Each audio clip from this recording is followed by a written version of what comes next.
Gloria Swanson wasn't here to socialize. She didn't empty the trash, wear cotton, and use the restroom. The lady's bathtub was gold-plated. Her husband was a marquis. He stood at 4 foot 11 inches and had a waist that was about the size of your neck.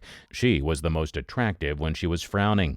She was also the biggest star in the world for a while in the 1920s. Swanson was probably not even a witch, nor was she malicious, but she knew how to play the game. She belonged to a rare type of celebrity that genuinely lived like a demigod. She was one of the many Hollywood actors doomed to become a relic of an era as the industry started to modify how movies were produced and marketed.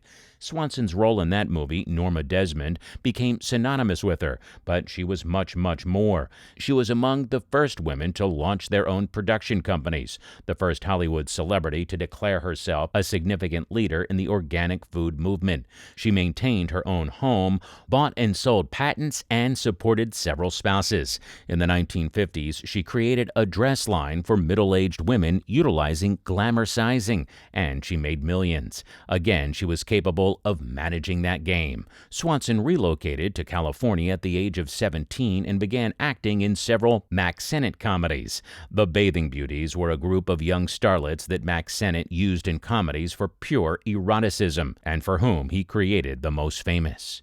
You may be thinking that these girls are dressing more formally than the majority of high school students do today for prom. However, they were merely obvious, unrepentant eye candy at the time.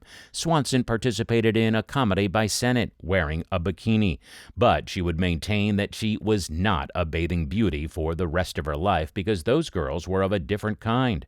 Swanson and Wallace Beery, a fellow Sennett actor, went through what can only be called a terrible marriage during this time. He forced himself on her the night of the wedding. They got married on her 17th birthday, and when she got pregnant later, he deceived her into ingesting a concoction that would cause the baby to be aborted.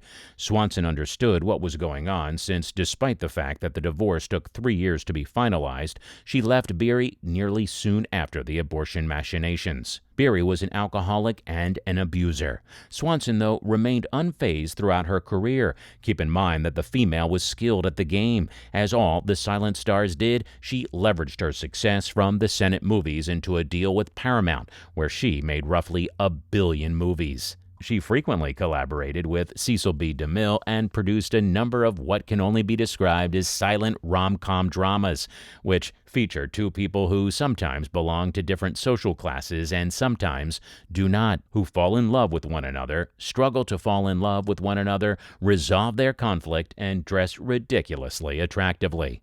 Click here to watch this video next.